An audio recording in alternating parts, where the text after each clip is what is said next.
Located in Central America, Guatemala is a mountainous country that was the center of an impressive Mayan civilization until the many changes in political power led to the Guatemalan Genocide. In 1945, Juan José Arevalo was inaugurated as president of Guatemala. He started a reform that would soon be known as the 10 Years of Spring. The 10 Years of Spring gave Guatemalans more input in the political system. Women were granted the right to vote.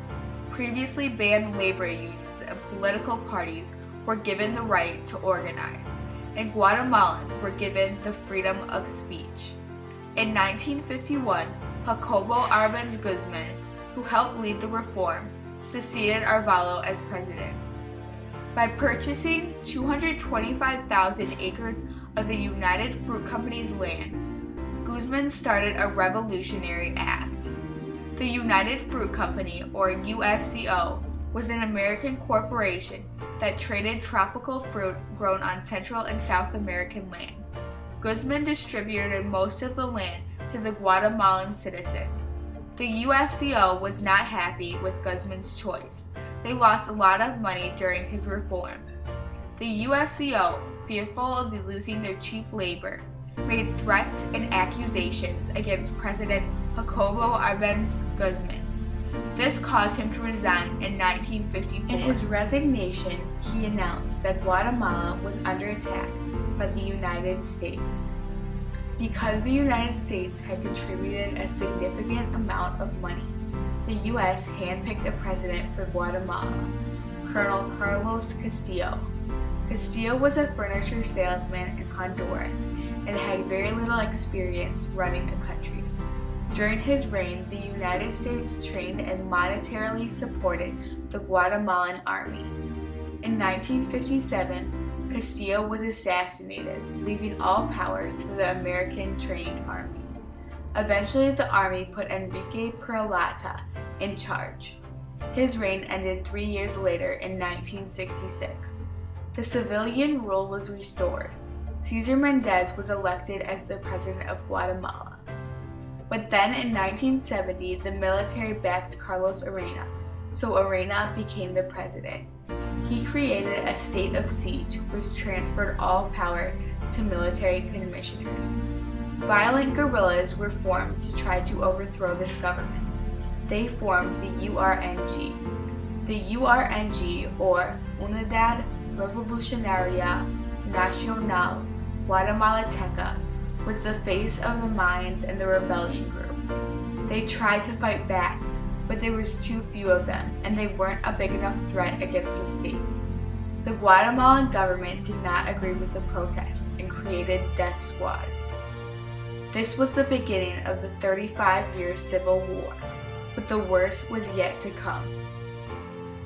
In 1982, Rios Montt seized power in a coup, which was secretly backed by the CIA. The coup set up a military board, or military junta, with Rios Montt at its head.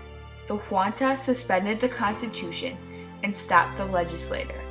On June 9, 1982, the other two members of the military board were forced to resign, getting a $50,000 reward from Montt, leaving him in sole power.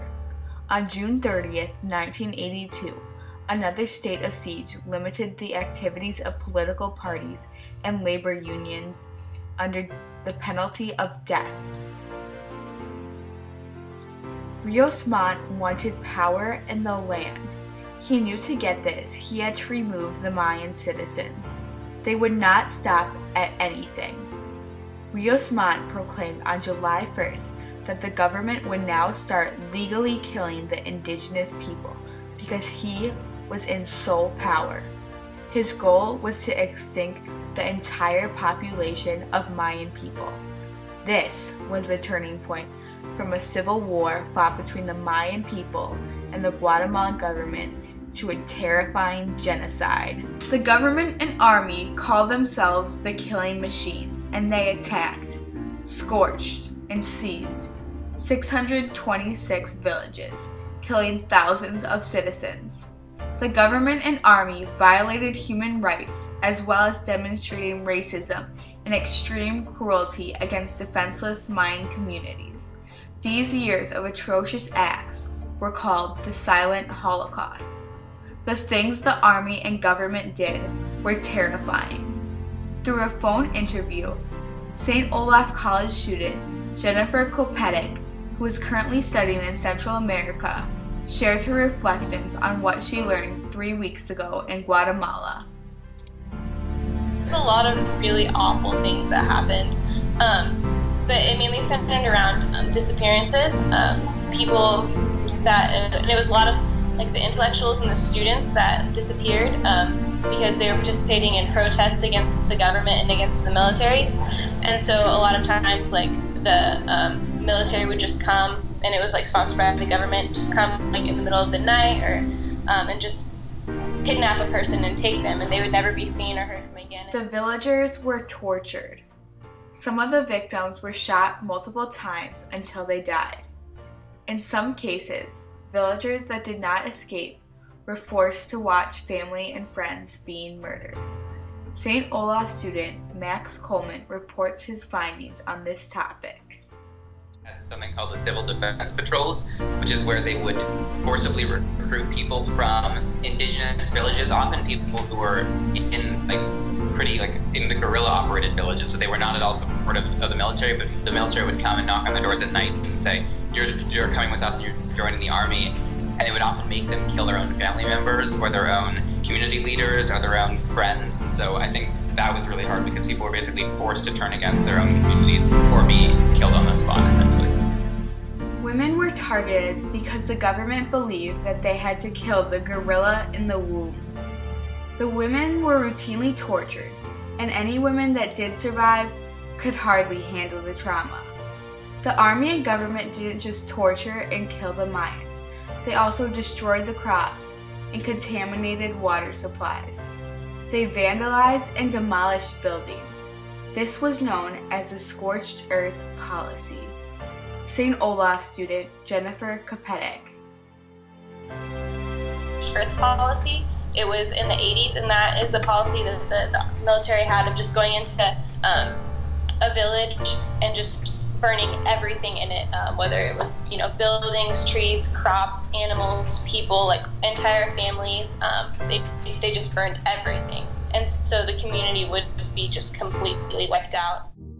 In all, 200,000 people were killed, 75,000 widowed, 150,000 orphaned, and 45,000 just disappeared. In 1986, a civilian rule and a new constitution was established, but the army was unwilling to give up their power. There were peace talks that were set up by the UN, but they made very little progress. In 1993, the peace talks were suspended and then resumed again when a new democratic government was established.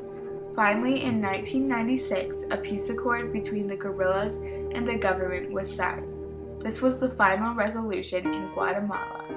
In 1997, the CEH, an investigation about the atrocities of the Civil War, was founded. Although investigations have happened, Guatemala is still a country of conflict and fear. Guatemalans are always in question. Who will be next? What will come next? Are we safe here?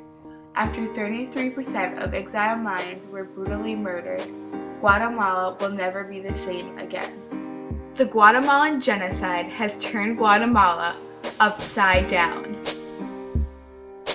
Even with the excavating of graves and the proper death ceremonies, it will never be the right kind of goodbye that the family wanted.